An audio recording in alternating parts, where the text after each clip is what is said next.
지난 주일에 우린 설교에서 세상에 소풍 나온 사람들이라고 말씀을 드렸습니다. 저희 선교팀들이 지난 주에는 카자흐스탄으로 소풍을 갔습니다. 카자흐스탄, 아스타나. 여러분들은 지난 한 주일 소풍이 어땠습니까? 카자흐스탄에 아스타나에 소풍 갔었던 우리 모습을 잠깐 보도록 그렇게 하겠습니다.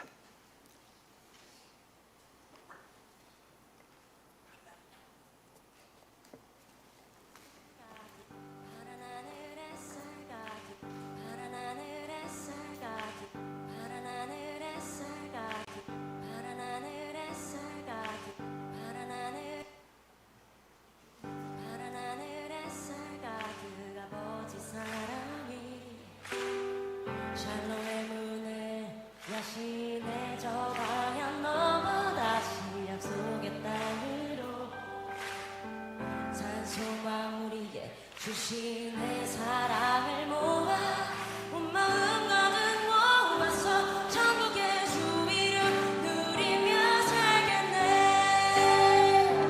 그리운 예루살렘 따스한 시온성 위에 구름 드시고 우리를 보호하신 주 새로운 예루살렘 주께서 맘에 주셨네.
은혜 주셔서 소풍 잘 다녀왔습니다.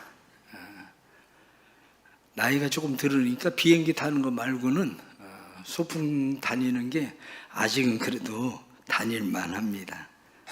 이번에 특히 우리 선교팀들 같이 가서 한국 음식에 대해서 전혀 모르는 사람들에게 한국 음식 소개하고 불고기도 김치도 그리고 여러 가지 음식들 저희가 잘 준비해서 그 사람들이 처음으로 한국 음식들 먹어보고 함께 모였었던 공부했었던 그런 행복한 시간이었습니다.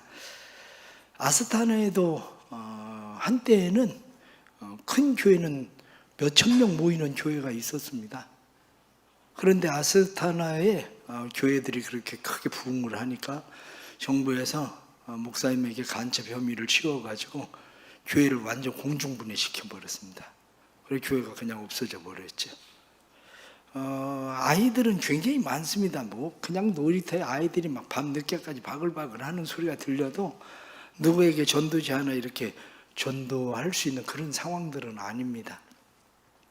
저희가 원래 가려고 했었던 우뭇교회 소망교회는 지하에 있었는데 비가 조금 왔는데 거긴 원래 1년에 비가 얼마 안 오는 지역이라 이 방수가 잘 안 돼가지고 물이 찼어요, 교회. 그래서 저희가 라두가 교회로 교회를 옮겨서 그곳에서 사역을 하게 되었습니다.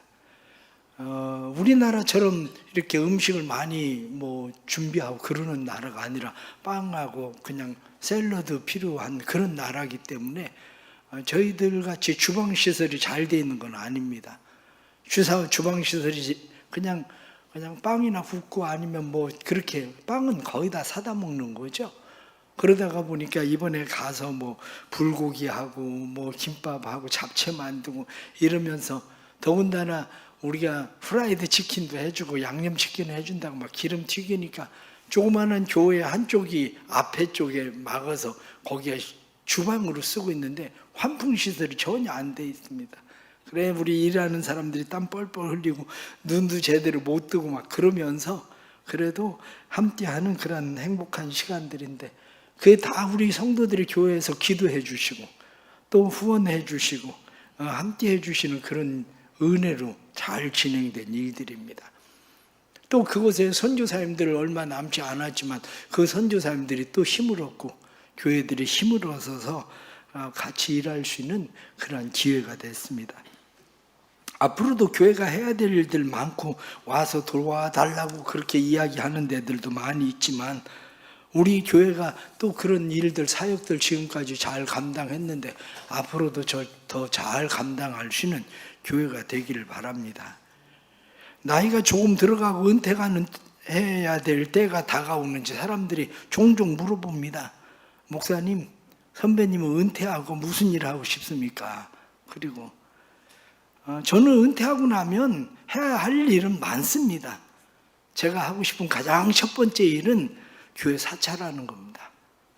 누군가 저를 그냥 교회에서 그저 저를 잘 와서 목사님 있어 주십시오 그러면 그 교회에서 저 새벽 예배 끝나고 아무도 보지 않을 때 그냥 교회 이 구석 저 구석 청소하고 정원 가꾸고 뭐 그러면서 교회에서 일하는 거 그게 제가 가장 하고 싶은 일 중에 하나입니다.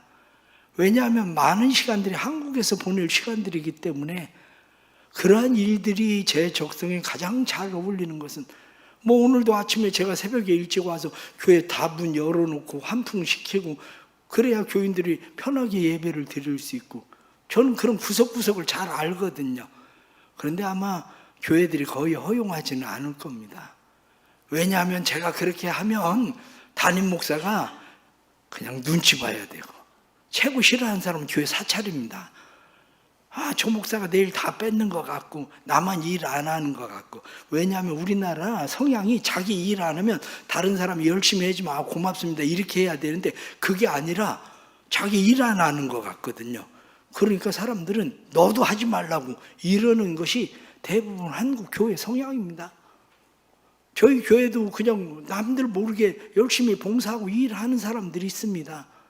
그런데 그런 사람들 보고 일하지 말라고 하지 마세요. 그냥 고맙다고 그러면 돼요. 고맙다고. 열심히 해주셔서 고맙다고. 그러면 되지. 그런데 우리는 그걸 못 보거든요. 그래가지고 하지 말라고. 아마 제가 오늘 교회나 이 교회에서 그렇게 하면 저보고 나가라고 그럴 겁니다. 그래서 참 누군가가 받아들여 줄 수만 있으면 제가 그런 일을 하면 좋겠다. 그런 생각이기도 합니다. 또 하나는 제가 아직 힘이 있는 동안에는 여전히 선교를 하는 그러한 일들에 가르치는 은사도 있고 또 그렇기 때문에 선교 지역에 가서 선교를 하면 좋겠다. 그런 생각입니다. 그러나 앞으로 한국교회가 지속적으로 이런 일들을 계속하기는 쉽지 않습니다. 왜냐하면 교회들이 점점 약화될 때에 교회가 선교하는 일, 더군다나 은퇴한 목사에게 선교하는 일을 도와주면서 선교할 수 있도록 하는 일들은 쉽지 않죠. 그러면 교회가 무엇인가 수익을 창출할 수 있는 일들을 만들어내야 됩니다. 선교를 위해서. 대전에 한 교단에 여선교회가 예전에 건물을 하나 샀습니다. 그런데 그 여선교회가 건물을 산 그 건물을 가지고 지금도 세를 받아서 그 여선교회가 계속 교도소 사역도 하고 다른 일들을 계속 해 나갑니다. 그런 것을 보면서 그때 이 교회가 그 노회가 참 선택을 잘했다 싶은 그런 생각이 들기도 합니다. 교회는 여전히 기도하는 사람들이 필요합니다. 제가 은퇴하고 나면 교회에서 남아서 무슨 잔소리를 하지 않을까 하고 신경을 쓸 사람들도 있겠지만, 저희 아버지가 은퇴하고 나서 이 교회 17년을 나오셨습니다. 그런데 저보고 한 번도 이거 왜 이런 자리에 그냥 놔두냐, 이거 치워라, 이런 얘기를 해본 적이 한 번도 없습니다. 저는 그때 저희 아버지한테 배운 것이 은퇴하면 입에 자크를 잠그고 살아야 된다, 그 생각을 해서 전 그때 잘 배웠습니다. 후임한테 절대로 그런 잔소리를 하고 부담 주고 그러지는 않을 겁니다. 그런데 저희 아버지가 새벽 예배는 저보다 잘 나왔거든요. 저는 빠져도 저희 아버지가 결석을 안 하셨거든요. 아마 제가 은퇴해도 결석하지 않고 새벽에는 여전히 나올 겁니다. 그런데 제가 참 고마워하는 것은 우리 김영자 목사님이 은퇴하시고 저희 교회 나오시잖아요. 새벽 예배 한 번도 안 빠집니다. 정말 잘 나오셔서 기도해 주셔서 얼마나 감사한지 마음이 놓여요. 지금 최 목사님은 결석을 안 하지만 전에 부목사님들은 내가 안 나오면 영적으로 통해서 같이 안 나와. 그래가지고 제가 늘 밤에 잘 때 긴장을 해야 돼. 왜냐, 내가 안 나오면 또 안 나오거든. 그래서 마음 가운데 그냥 새벽에 잘 나가서, 때로는 목회자가 피곤해서 못 나와도 그냥 설교해 줄 수 있는, 아니면은 농촌에 있는 교회, 그런 교회 주일날 가서 설교해 줄 수 있어도 좋겠다는 생각을 합니다. 우리 김영자 목사님은 오후에는 요양병원에 가서 주일 예배를 계속 드려주시거든요. 앞으로는 그런 데들도 많이 필요합니다. 요양병원은 많은데 예배 드려줄 목사님이 없는 그런 데들, 그러한 일들. 근데 제가 이런 말씀을 드리는 것은, 그것은 무슨 큰 능력이 있어서 할 수 있는 게 아니라 교회를 사랑하는 마음이 있으면 할 수 있는 일들입니다.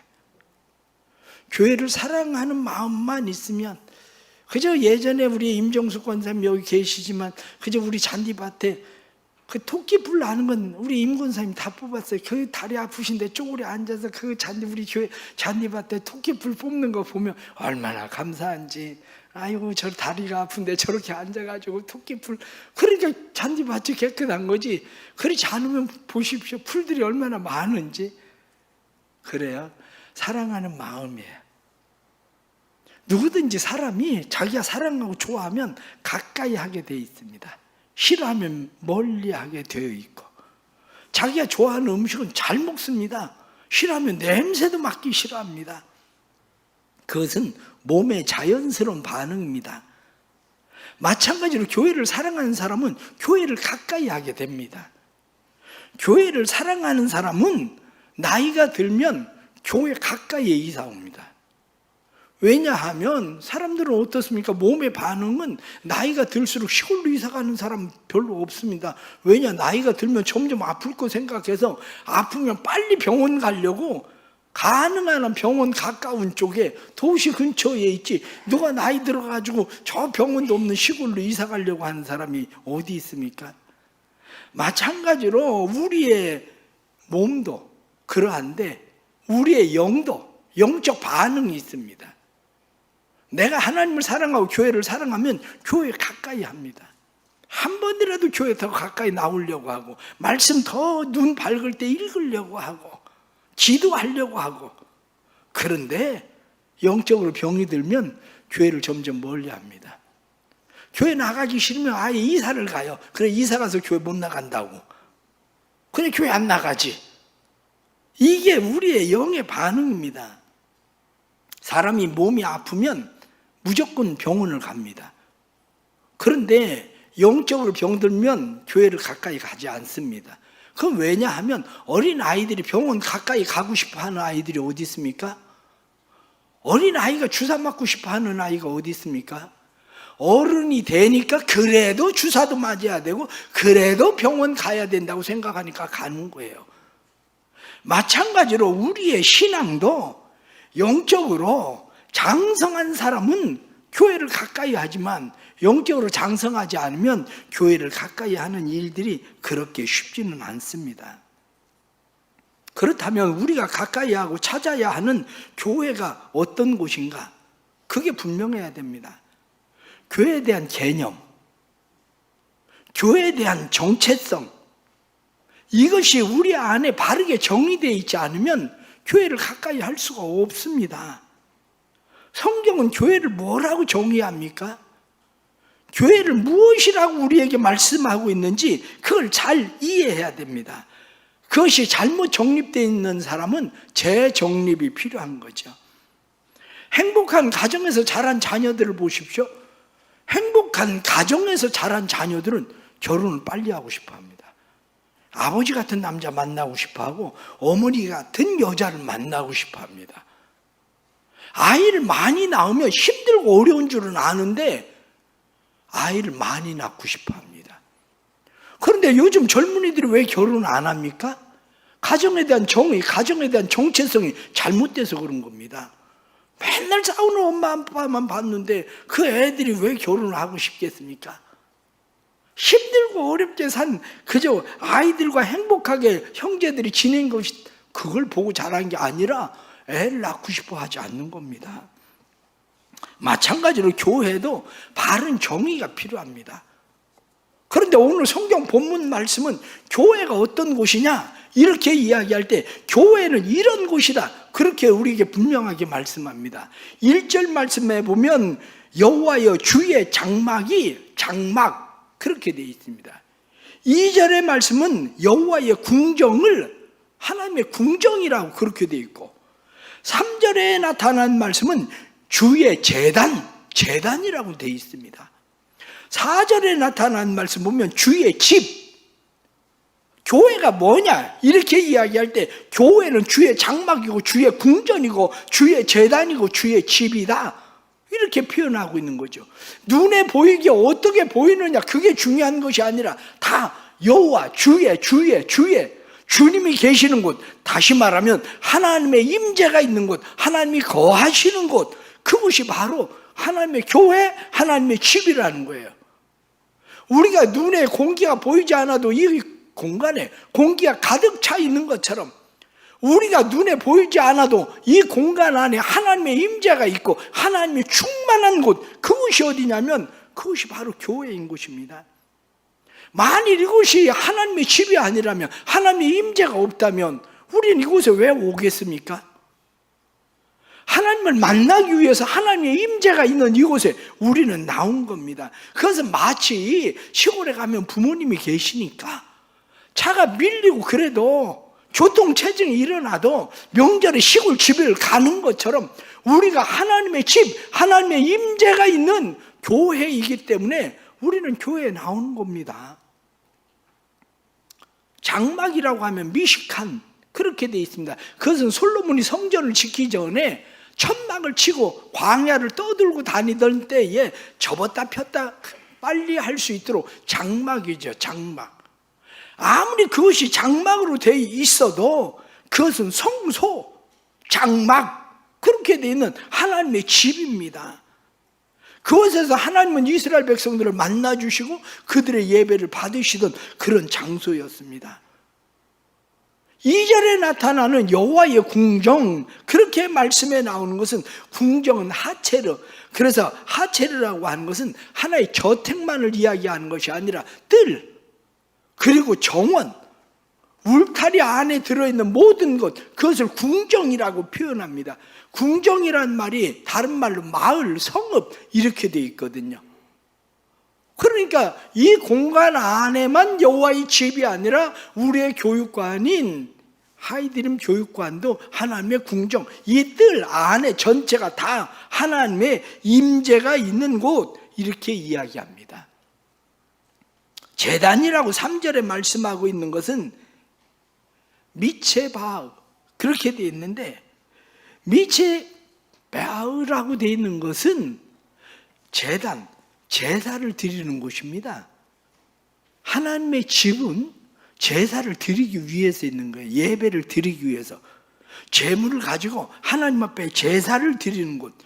그래서 여호와의 불이 그 제물을 불사르는 곳, 나를 제물 삼아서 하나님 앞에 예배를 드릴 때에 하나님이 우리를 제물로 불태우는 것, 우리의 헌신과 우리의 봉사가 있는 것, 우리의 죄를 회개하는 곳, 그것이 바로 성경에 말씀하는 제단이라는 것입니다. 주의 집, 그렇게 하면 바이트, 이 바이트라고 얘기하고 있는 것은 가족. 그래서 우리는 공동체, 교회 공동체, 모든 성도들이 하나의 가족으로, 공동체로서 이곳에 안식이 있고 형제의 사랑이 있고 이곳에서 하나님을 만나는 곳, 이것이 바로 오늘 성경 본문이 우리에게 말씀하고 있는 장막, 궁전, 제단, 그리고 집, 이렇게 되어 있는 거죠. 그런데 시편 기자는 뭐라고 이야기합니까? 2절 말씀에 보니까 내 영혼이 여호와의 궁정을 사모하여 쇠약하며 주의 궁정을 사모한다. 1절 말씀에는 어찌 그리 사랑하는지, 사랑하니까 사모하는 마음 가지고 있습니다. 그래서 사랑함으로 사모하는 마음을 가지고 있는데 왜 그렇게 하느냐? 성경은 그것을 말씀하기를 주의 집에 사는 사람들이 복이 있기 때문이다, 그렇게 말씀합니다. 그래서 여기에 거하는 것이, 말씀은 무엇라고 되어 있느냐? 악인의 장막에 거하는 것보다 여호와의 성전에 문지기로 있는 것이 더 좋다, 이렇게 말할 정도로, 다시 말하면 절대 가치가 어디에 있느냐? 절대 가치가 하나님의 집, 하나님의 성전, 하나님의 궁전, 하나님의 제단, 그곳에 하나님의 절대 가치가 있다. 내 삶의 절대 가치가 그곳에 있다, 이렇게 말씀하는 거죠. 절대 가치라는 것은 결코 다른 것과 비교할 수 없는 가치를 이야기합니다. 우리 사랑하는 성도들이 교회에 대해서 어떤 마음을 가지고 있는지, 교회가 우리의 삶의 절대 가치를 두는 곳이 되어야 됩니다. 그래서 그곳에 하나님의 약속이 있고 하나님의 만남이 있고 그곳에 하나님의 형통함이 있고 마음의 안식이 있고 하나님이 복 주시는 곳, 세상과 비교할 수 없는 절대 가치 있는 곳. 그래서 교회는 하나님의 임재가 있는 공간이고 절대 가치가 숨쉬는 공간이고, 뿐만 아니라 우리가 하나님을 느끼고 체험하고 만날 수 있는 곳이 어디냐? 그게 바로 교회입니다. 그래서 성 어거스틴은 이야기하기를 교회는 어머니의 품과 같다. 교회는 성도들의 신앙의 요람이다. 어린 아기가 요람에 자라듯이 그리스도인들이 교회에서 성장합니다. 어머니가 요람 속에 있는 아이를 사랑스럽게 바라보고 양육하듯이 교회를 통해서 우리는 성장하고 자라나는 겁니다. 그렇다면 우리는 교회, 이 성전을 통해서 얻어야 되는 것이 뭐냐? 성전은 쉼이 있고 성전은 위로가 있는 곳입니다. 교회는 쉼이 있고 우리의 위로가 있는 것이 교회입니다. 시댁에서 힘들고 어려운 일을 만난 딸이 시골집에 자기 어머니를 찾아갑니다. 친정집에 가면 부모님은 딸 얼굴만 봐도 제가 많이 힘들었구나, 그런 얼굴을 보게 됩니다. 그런 표정을 보고 말없이 묵묵히 딸을 바라보고, 밤에 잠자리에 누우면 딸이 그저 밤새 여러 가지 이런저런 이야기를 합니다. 그러면 엄마가 딸에게 위로를 주고 용기를 주면서 그 이야기를 다 들어줘요.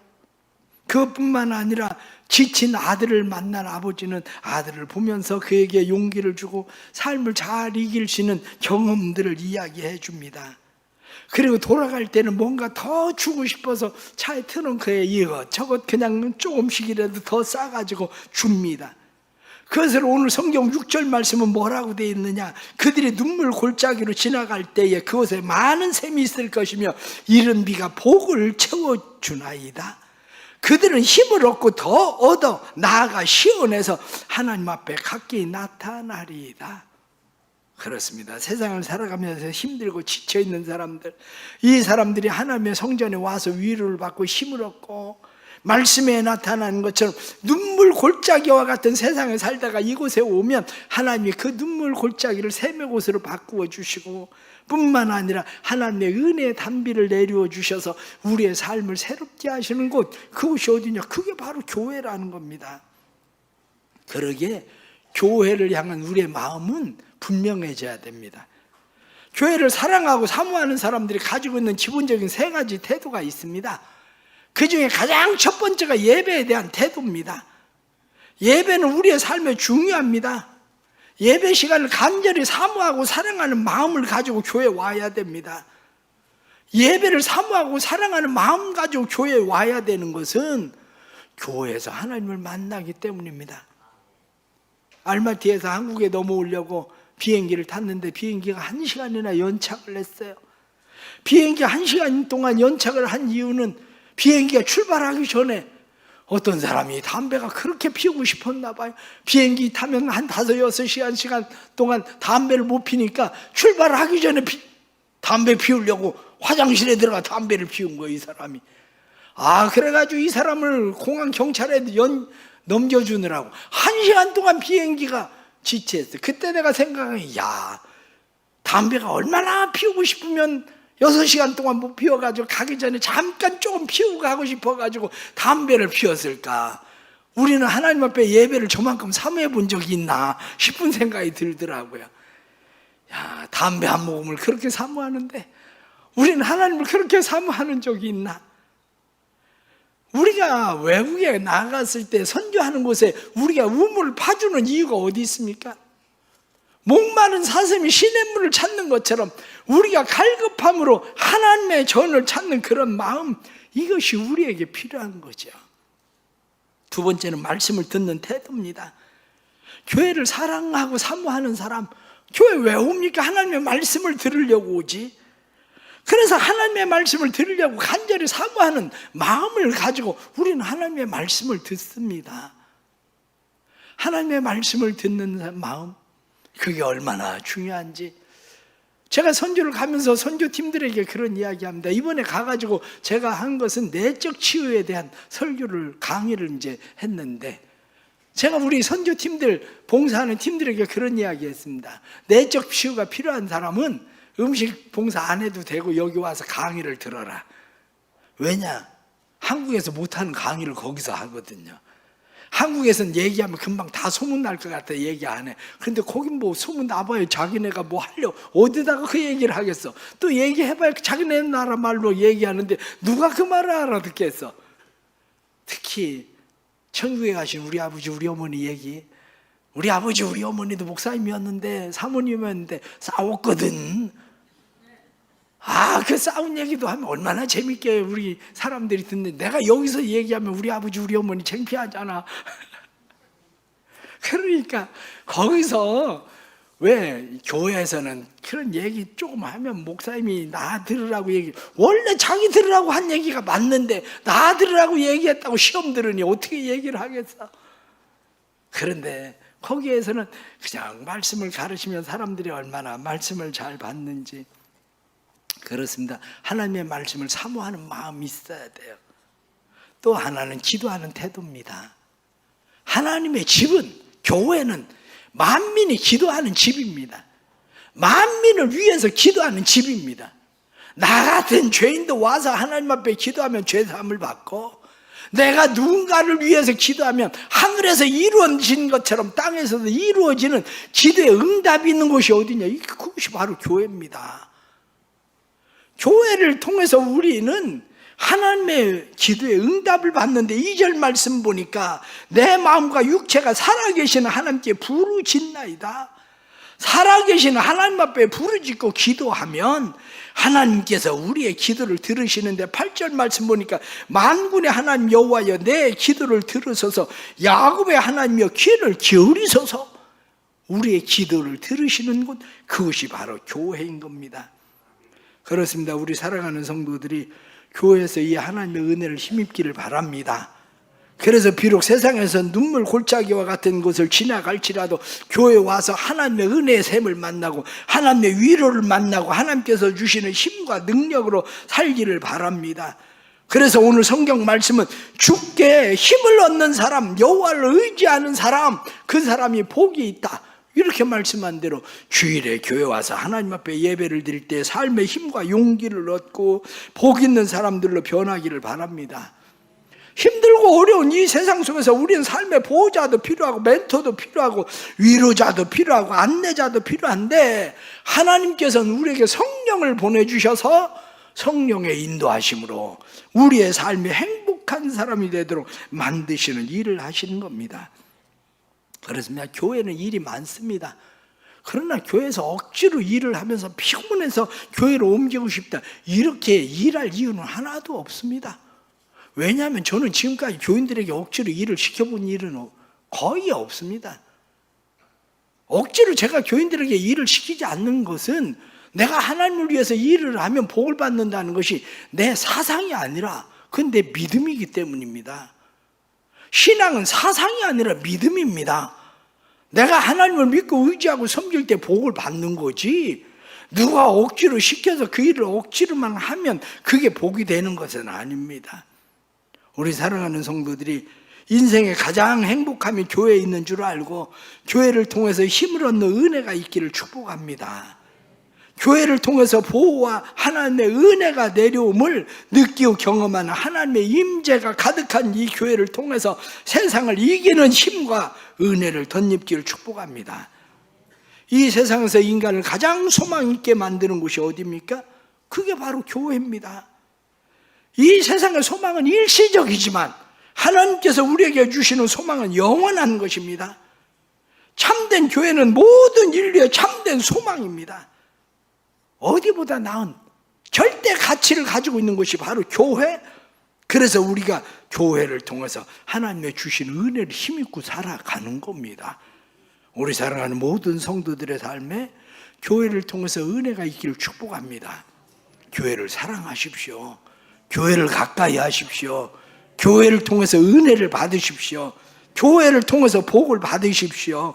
그러면 우리의 삶이 하나님의 주시는 11절 말씀 보니까 여호와 하나님은 해요 방패시라, 여호와께서 은혜와 영화를 주시며 정직하게 행하는 자에게 좋은 것을 아끼지 아니하실 것임이라. 말씀한 대로 좋은 것을 아끼지 않고 주시는 하나님의 은혜를 힘입고 사는 놀라운 축복이 있기를 간절히 바랍니다. 기도하겠습니다. 하나님 아버지 감사합니다. 연약하고 부족한 우리를 사랑하셔서 주의 전으로 불러주시니 감사합니다. 우린 삶에 어디에서 힘을 얻고 어디에서 복을 받겠습니까? 우리의 보호가 하나님으로부터 오는 것을 우리는 믿습니다. 하나님을 섬기는 사람들은 하나님의 임재를 만나고 그곳에서 인생이 행복해지고 세상을 이기는 힘을 얻는 것을 믿습니다. 인간에게 참된 소망과 힘을 주고 능력을 새게 하는 것이 하나님께로부터 오는 것을 믿습니다.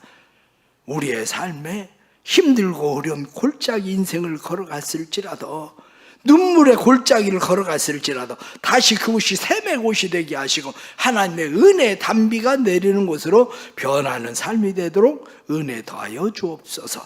오늘 주님의 전에 나온 모든 성도들에게 은혜를 더하여 주셔서 하나님의 주시는 힘과 은혜와 능력으로 충만케 되는 역사가 나타나게 해 주옵소서. 치유와 회복이 일어나서 병든 자는 고침받고 삶의 문제를 가진 자들 문제가 해결되는 하나님의 은혜를 보게 해 주옵소서. 예수님의 이름으로 기도드리옵나이다.